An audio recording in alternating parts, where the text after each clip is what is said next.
Hi everybody, I'm Trin Johnson and welcome to Dust in My Eye. Today I'm going to be painting the prompt Splatter for World Watercolor Month 2023. It's July 29th and I'm going to bring you along with me. This is the photo that I'm using for my inspiration. I use the word inspiration because I'm not painting it directly. I'm using it for my inspiration. So I'm just going to block off around my book here, my little sketchbook, and I'm going to do some splattering with some Frisket liquid Frisket. It's a masking fluid, and I want a thin sprinkling, so I'm using a toothbrush. These are going to be the white flowers. I want a couple big spots too.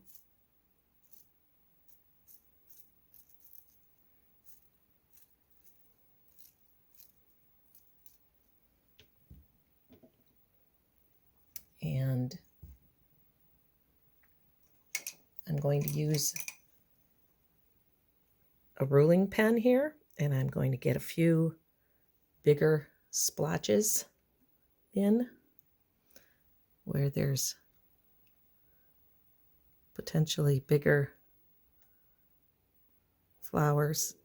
The ones I'm splattering for and masking off are the Queen Anne's lace.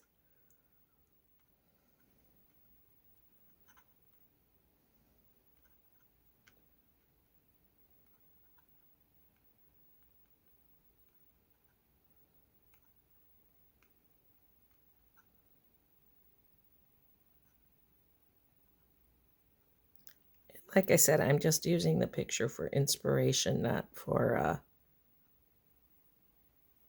exact purposes. I'm not trying to paint a replica of this photo. That would be a little more than I'm bargaining for here.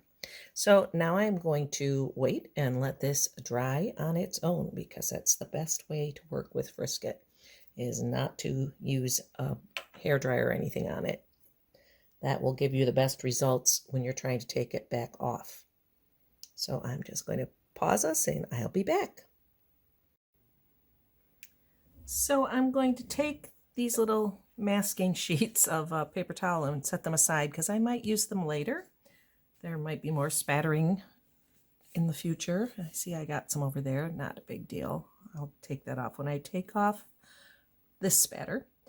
So I'm going to start with the top of the picture, the photo, the painting, I should say, or it's the sky. I'm going to start with the sky. Let's put it that way. And I'm going to use a cerulean blue, and I just want to get the top in, the top, the sky in. I don't know why I keep calling it the top. There's a little spot there from a previous painting that I would like to eradicate a little bit. I don't care if it's gone completely, but that should do. Okay, and maybe just a little deeper blue at the top. I think the blue, the nice thing about the blue is where the flowers are in front of it, it will give a nice contrast. So the white flowers will stick out really nicely. And now I'm going to do the tree line and let that blend up into the sky.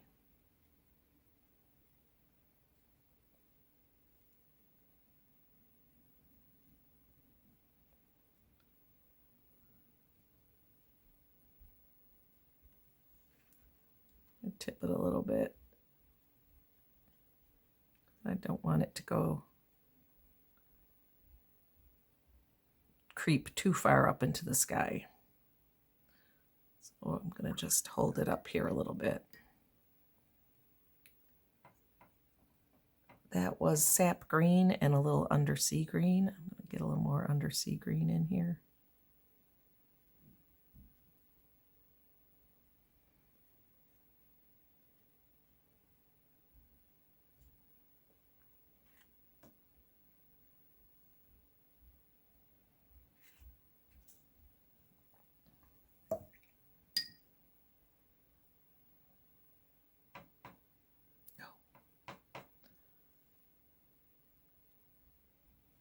More sap on top. Okay, now I'm going to try and pick up some of the excess moisture with the edge of the paper towel.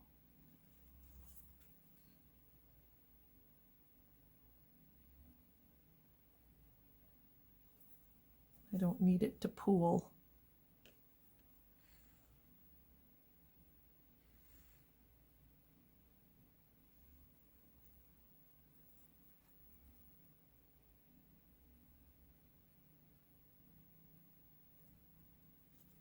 Nice thirsty paper towel. Works really well. There we go. All right, now the next layer is a nice pale soft green. So I'm going to use a little green gold, a little sap green, and a touch of turquoise.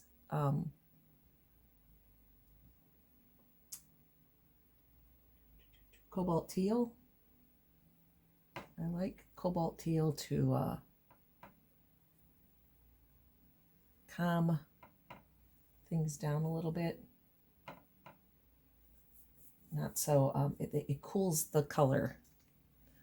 Not so much calm, it cools. And I just get some of the meadow.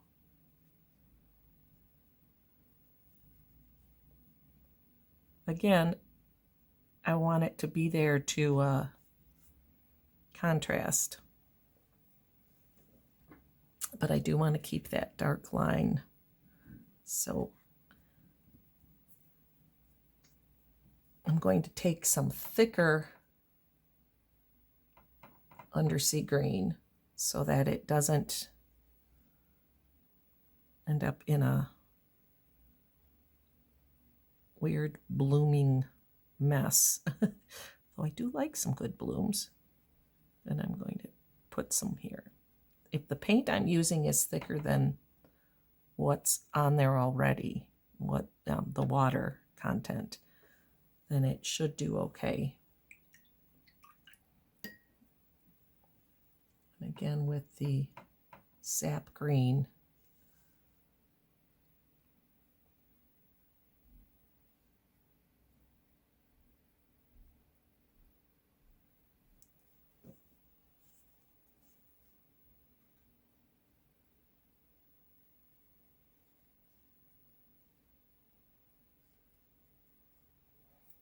okay. Now, the meadow in front, the grass, it's a line of wildflowers is what it really is. I'm going to take my mixture that I did for this part here and get a little more sap in there.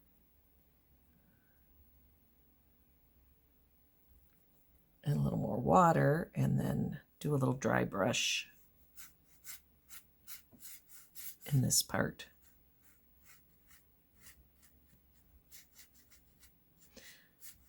I want to be able to get like an underpainting here and then add leaves and stuff on top and still have it not be so dark that I can't do that. And then I want a little more green gold for this front part.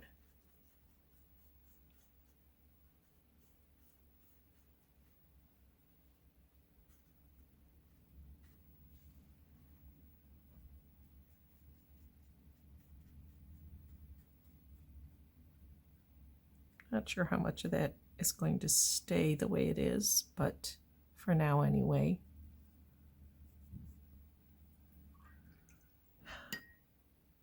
It's getting a little bit of it down there.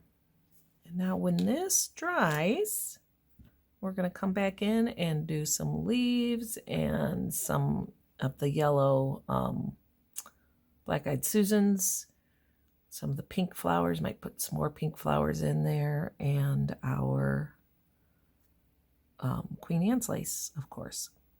So I'm going to come back when it's dry, because again, I don't want to use a hair dryer on my frisket, because when you do that, you run the risk of it not coming off the paper.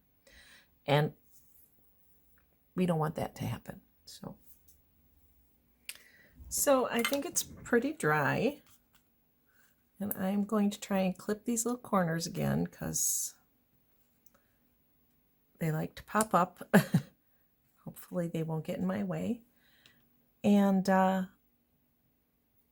going to work on some leaves, I think, and then intersperse it with some flowers. So let's try a little bit of leaf and just see if we can get something. I just want a hint of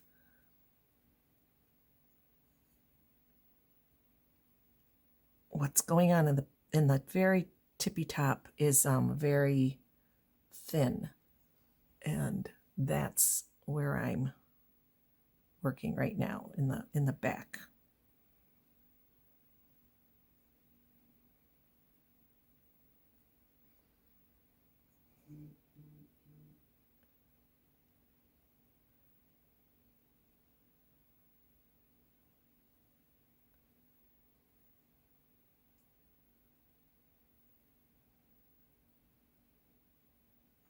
A little bit of sap.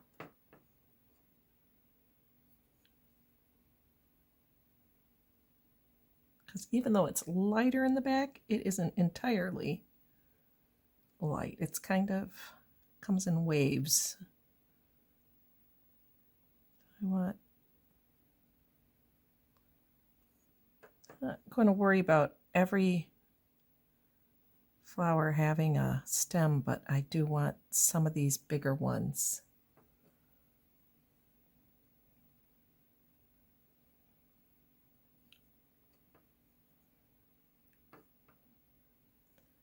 To have a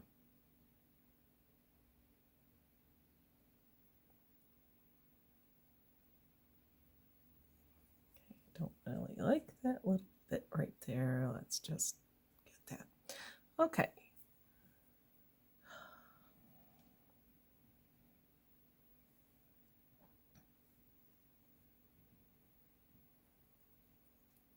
We'll let that dry a little bit and then come in with another layer.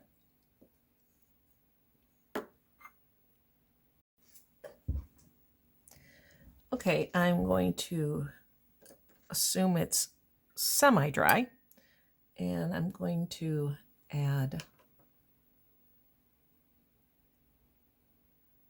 a little darkness to my green. I want a very browny green. So I've got sap, I've got sepia, and I have a little bit of scarlet that I'm throwing in there. Deep scarlet.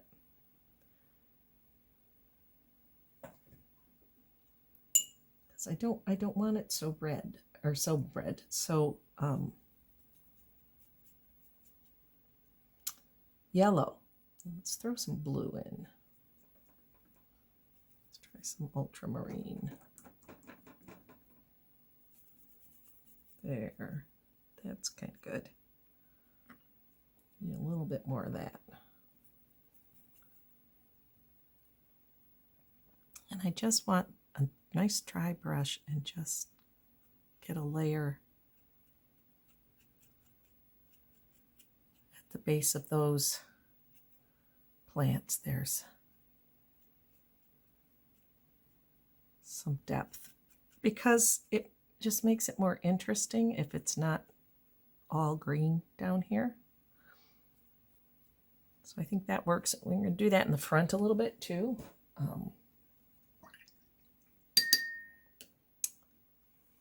But right now, I think I'm going to use a different brush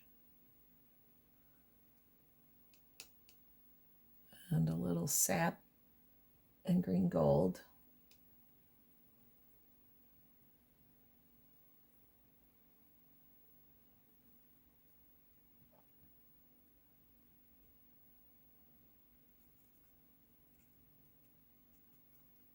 And get another layer in here.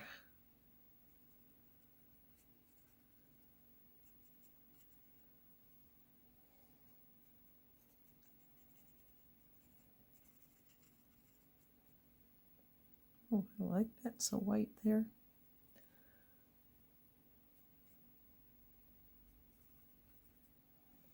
Then in front of that, I would like a little more Kelly-ish green. And these are a little bit bigger.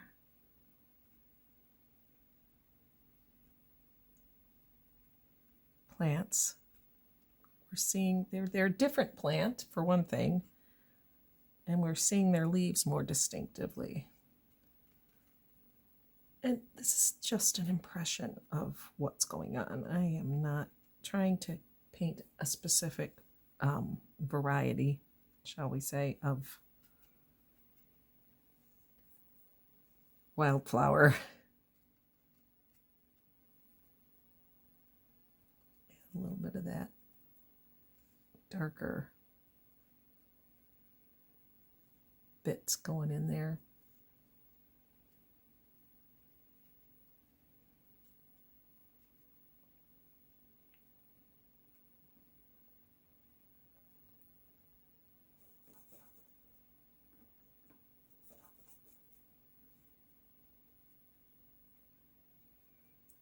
Oddly, that's really the darkest part of the picture.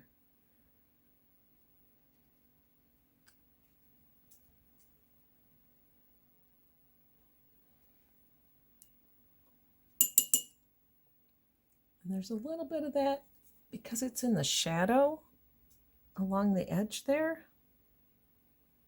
So I'm going to dry brush, I hope.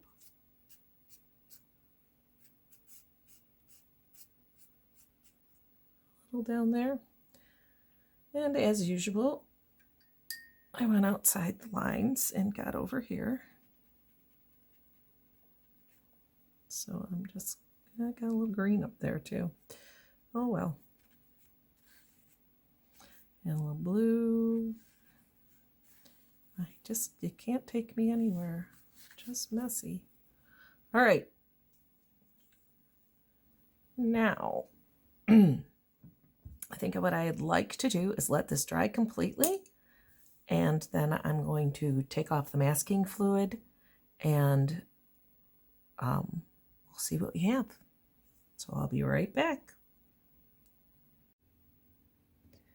Okay, so I'm going to use my rubber cement eraser, which is ancient. I think it's from college, a long time ago. And I'm just going to test over here. And it looks like it's going to do a fine job. It doesn't look like it's going to pull anything up.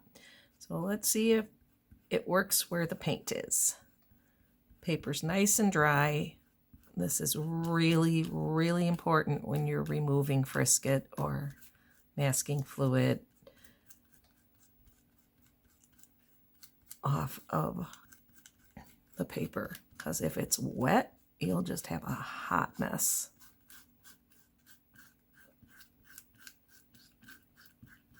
Look how nice that's coming up. Really good, because I forgot to check whether this paper could handle the frisket or not. And I have had more than one time that my painting's been ruined while I tried to scrape off the frisket that didn't want to come off. I wanted to take the paper with it. But this is doing a nice job without me having to do anything tricky. I'm going to take off my little clip here, just make sure I didn't have anything under there. You can kind of feel around with your fingertip and tell if there's anything. Oh, there's something there. I find the rubber cement eraser works the best for this, but a lot of people prefer to use their finger or other methods. I've always found that to work the best. Although sometimes your finger works better depending on the situation. So anyway, that came off pretty nicely. So now it's time for some details. So I'm going to get my pink here, which is a mixture of opera pink and quin rose. And these are the real pops of color. So I want to see how is it going to be. Do I have to stick to places where it's white, or can I drop it in on top of the green? It looks like it's doing pretty good, so that's nice. And I am not paying any attention anymore at all to my reference as to where I'm putting these, because I just want to put it where I think it'll look nice. I might spatter some of this color because, like I said, this is my real pop color. But right now, that's all I'm going to do. And I'm going to go into a mixture. I have my new gamboge, and I also have a little orange that I might add to it. Now, these seem to mostly be at the top, so that's kind of where I'm sticking to with this. They come in like bunches.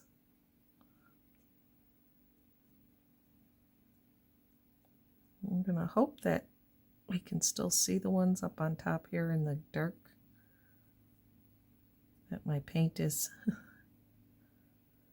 opaque enough, even though it's watercolor, but it's pretty thick.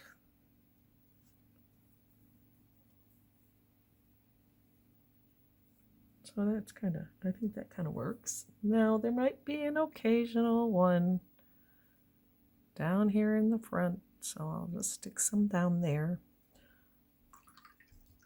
When those dry, I'm going to give them a little black dot, kind of, some of them, for their little black eye of the black-eyed Susan. And now I need a really thin little brush. And I think green gold and sap kind of mixed.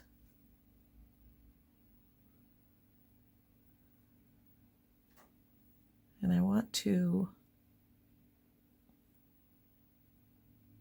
hint at some details here.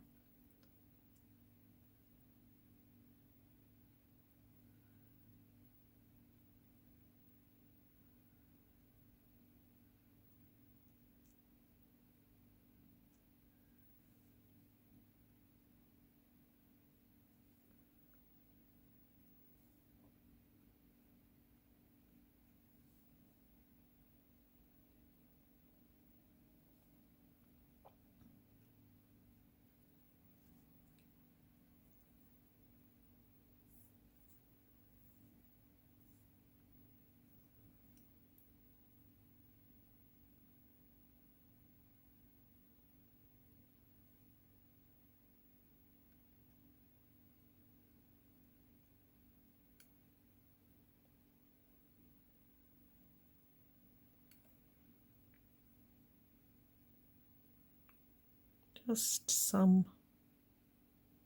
pods maybe that haven't quite opened yet.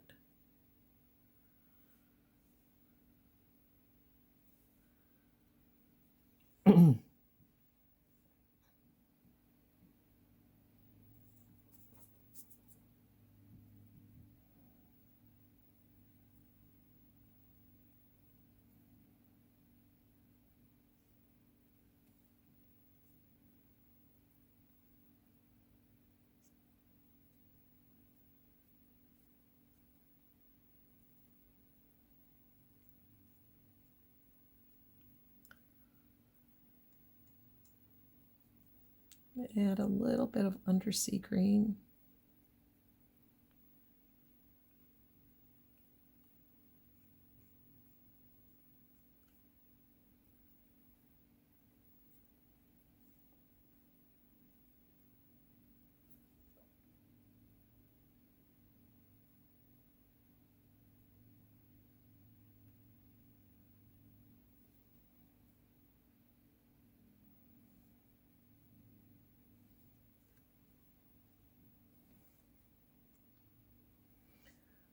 Okay.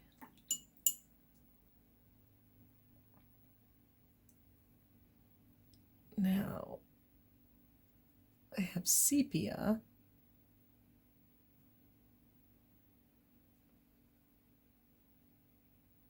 We'll see if that is enough for our, I think so. Now I am carefully choosing ones that are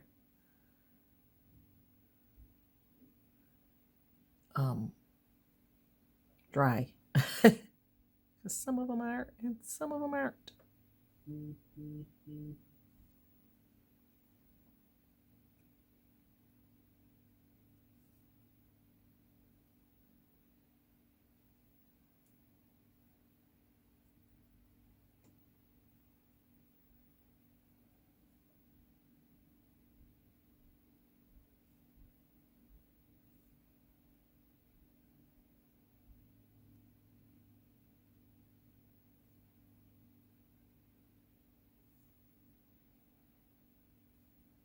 Doesn't matter if I get every one of them.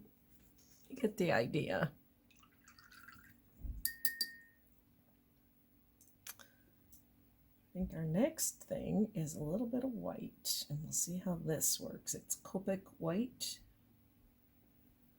by the marker people.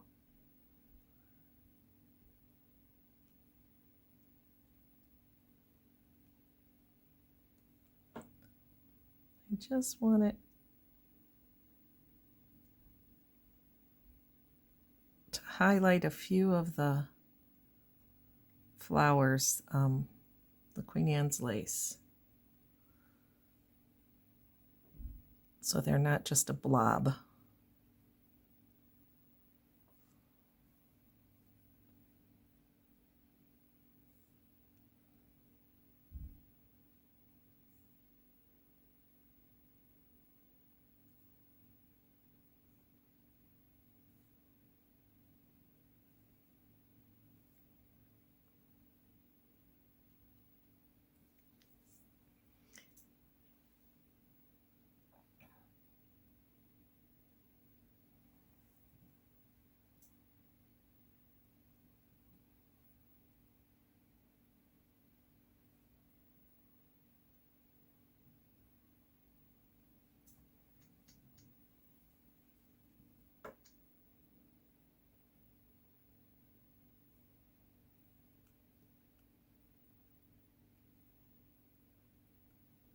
Add to our spatter. A little more control.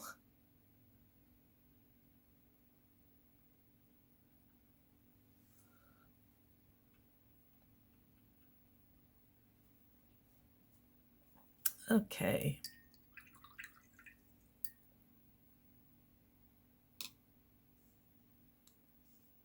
Now, in keeping with the spatter theme, I think I'm going to spatter some of this gold.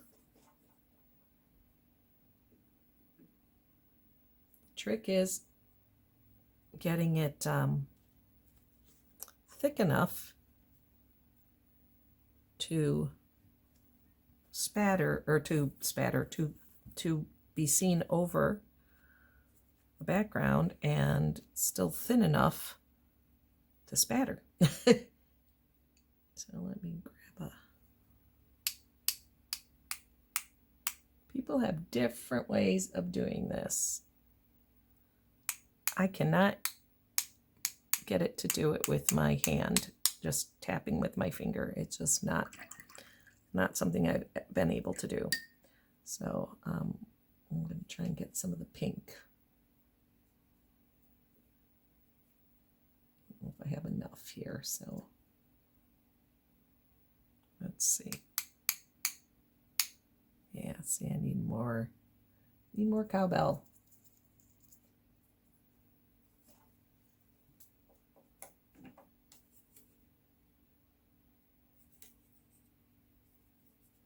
Again, will it show? I feel like this is the one prompt where you can go like spatter crazy if you're a spattering kind of person, because you can. Let me get some of the white. We'll just see where that can go.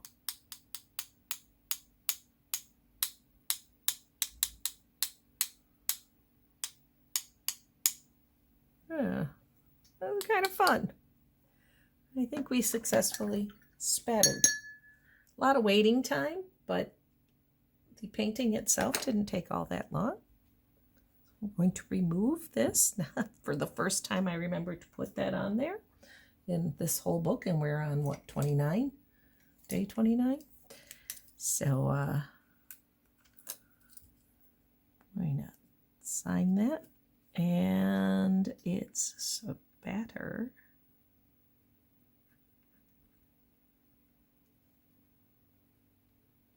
$29, $23. That's correct. Yes. Yes, it is. Oh, splatter. There is an L.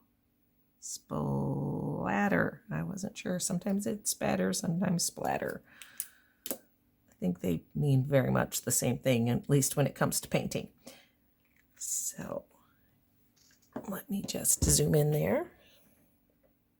See if I can get you closer.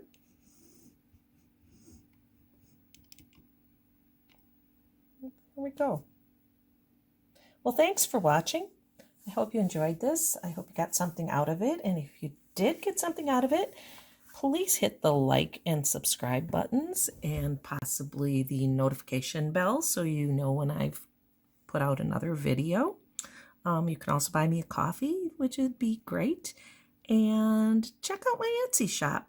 I have prints of my artwork along with various other things, and like my little tins and my cute little monsters. Always fun to look at. And thanks for watching, and see you next time.